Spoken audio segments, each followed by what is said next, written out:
সন্ধ্যা পেরিয়ে রাত হয়ে গেল। রমেশ এখানে বেশ কিছু সময় ধরে দাঁড়িয়ে আছে, তাও এখানে কোনো গাড়ি দেখতে পেল না। পুরা স্টেশন একেবারে শুনশান খালি হয়েছে, কারো দেখা সাক্ষাৎ নেই। রমেশ একা একা দাঁড়িয়ে ভাবছে এখান থেকে চলে যাবে, আবার ভাবছে এখানেই থাকবে। রমেশ এবার ঠিক করলো এখান থেকে হাঁটতে হাঁটতে তার বন্ধুর বাড়িতে চলে যাবে।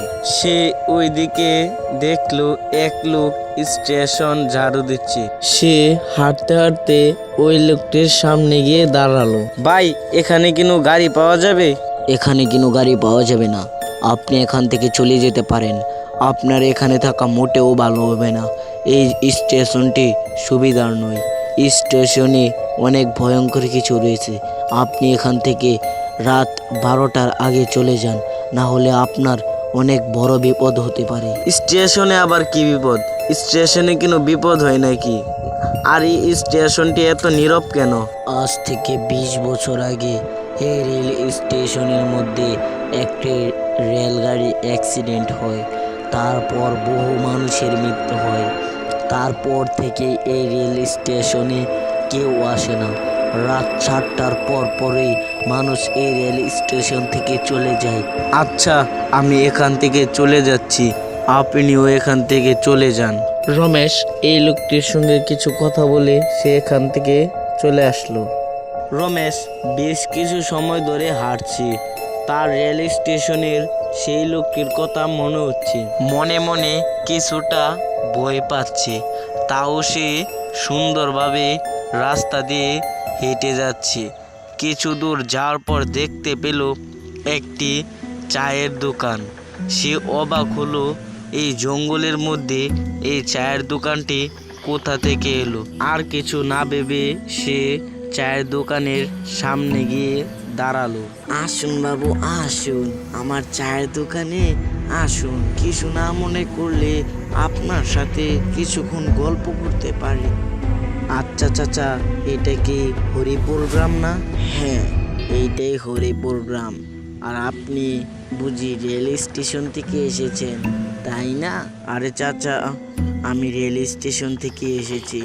আজকের রেলটা না অনেক দেরি হয়েছে, প্রায় 3 ঘন্টা আজকের রেলটা দেরি করেছে, তাই অনেক রাত হয়েছে। আচ্ছা, আপনি আমার দোকান থেকে একটা চা খেয়ে নিন, শরীরটা অনেক ভালো লাগবে। এই গ্রামের লোক এত তাড়াতাড়ি যার যার বাড়ি চলে যায় তা আমি আগে ভাবছি না। মনে করছি এই রাস্তা দিয়ে অনেক মানুষ চলাচল করবে, রিক্সা বা অটো পাবো, তাতে আমার বন্ধুর বাড়িতে আমি সহজে চলে যেতে পারবো।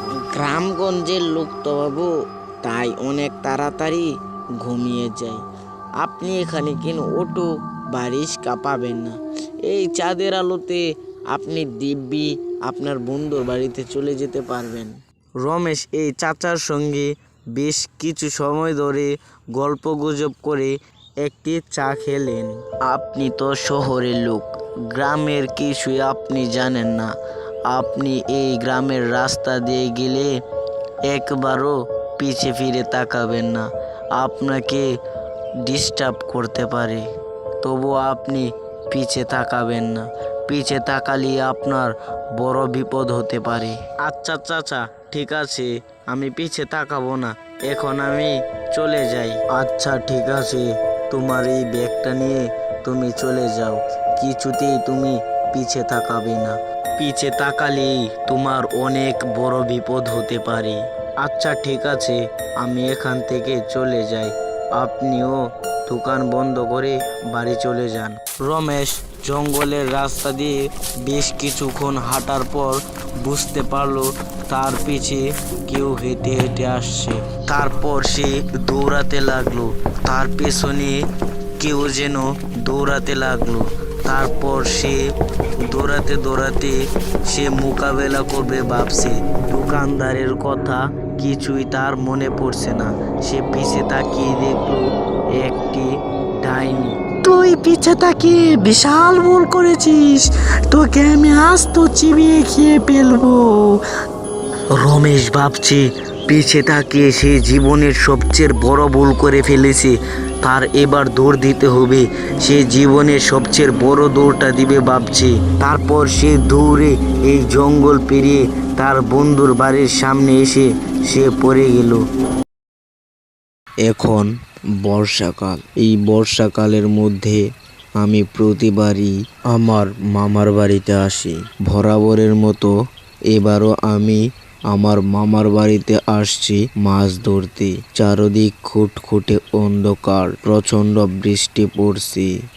আমি মামার বাড়িতে আসি এই বর্ষাকালে মাছ ধরতে। বর্ষাকালে মাছ ধরলে অনেক ভালো লাগে। আমি বিছানার মধ্যে মামার সঙ্গে বসে রইলাম মাছ ধরতে যাব বলে। এখনো বৃষ্টিটা থামছে না। মামাকে আমি বললাম, মামা এখনো তো বৃষ্টিটা থামছে না, তাহলে কোন সময় যাব মাছ ধরতে? আরে তুই চিন্তা করিস না, বৃষ্টিটা ঠিক থেমে যাবে। তুই ধৈর্য ধরে বস, দেখবি কিছুক্ষণ পরে বৃষ্টিটা থেমে গেছে। চলো মামা, তুমি আর আমি এখনই চলে যাই মাছ ধরতে। মনে হচ্ছে বৃষ্টিটা থামবে না। আরে ছোট, তুই চুপ করে বস, দেখবি কিছুক্ষণ পরেই বৃষ্টিটা থেমে গেছে। আর সব কিছু তো নৌকার মধ্যেই আছে। এই বৃষ্টির মধ্যে আমি আমার মামার সঙ্গে বসে রইলাম। চারপাশ খুটখুটে অন্ধকার আর অনেক বৃষ্টি হচ্ছে। আমি আমার মামার সঙ্গেই বসে আছি। বৃষ্টিটা থামলে আমরা মাছ ধরতে চলে যাব। রাত এখন 9টা বাজে। রাত্রের বেলা মাছ ধরলে অনেক মজা পাওয়া যায় এবং অনেক মাছও পাওয়া যায়। বৃষ্টিটা এবার যেন একটু কমেছে বলে মনে হচ্ছে। আমি ভেবেছিলাম আর সেদিন মাছ ধরতে যেতে পারবো না। দেখতে পেলাম বৃষ্টিটা অনেক কমে গেছে।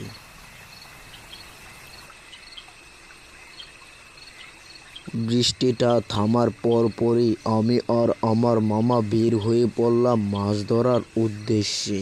চারপাশ খুটখুটে অন্ধকার, কিছুই দেখা যাচ্ছে না। মানুষ তো দূরের কথা, একটা জীবজন্তুও নেই। আমি আর মামা এই কাদা রাস্তা দিয়ে হেঁটে চলেছি। গ্রামের রাস্তা আমি যেমন দেখে গেছিলাম ঠিক তেমনই আছে। এখন একটু উন্নত হয়নি। মামার সঙ্গেই হাঁটতে থাকি নদীর পাড়ে যাওয়ার উদ্দেশ্যে। চারদিক ঝিঝি পোকার ডাক আর শিয়ালের ঢাক মনে যেন ভয় ঢুকিয়ে দিল। আমি আর আমার মামা হেঁটে চলেছি এই নির্জন রাস্তা দিয়ে। এখনো কোনো মানুষের সাথে দেখা হয়নি। সবাই দিনের বেলা মাছ ধরে আর আমি আমার মামা রাতের বেলা মাছ ধরতে আসি। কথা বলতে বলতে পুকুর পাড়ে পৌঁছে গেলাম। দূরেই দেখতে পেলাম পুকুর পাড়ে কে যেন দাঁড়িয়ে আছে। কে রে, তুই কে? নদীর পাড়ে দাঁড়িয়ে আছিস? তখনই দেখতে পেলাম একটি ধোঁয়া এসে মামার চারপাশ ঘিরে গেছে। মামা এখন দাঁড়িয়ে আছে, কিছু কথা বলছে না। তখনই দেখতে পেলাম মামা সেখান থেকে ছুটতে লাগলো। আমিও মামার পেছনে ছোটা শুরু করে দিই।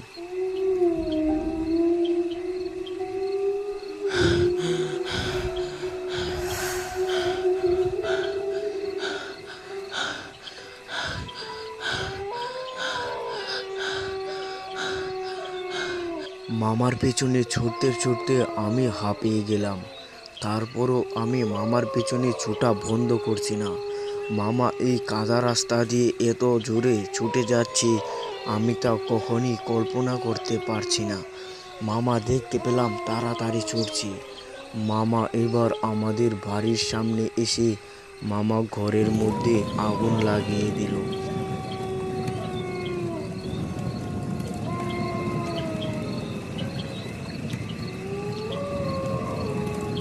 গ্রামের লোকজন পাশে দাঁড়িয়ে আছে, কেউ কিচ্ছু করতে পারলো না।